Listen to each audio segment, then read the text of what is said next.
آمن الرسول بما أنزل إليه من ربه والمؤمنون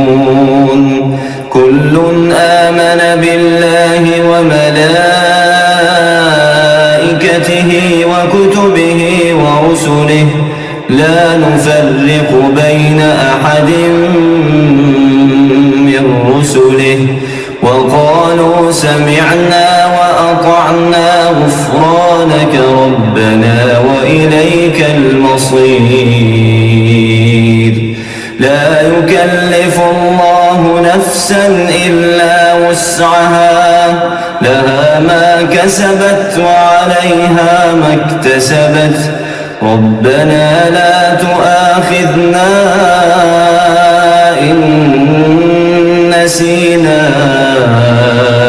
أو أخطأنا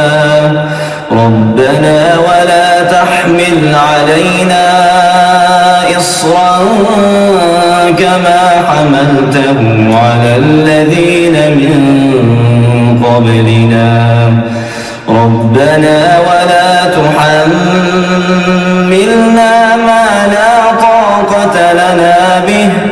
واعف عنا واغفر لنا وارحمنا أنت مولانا فانصرنا على القوم الكافرين.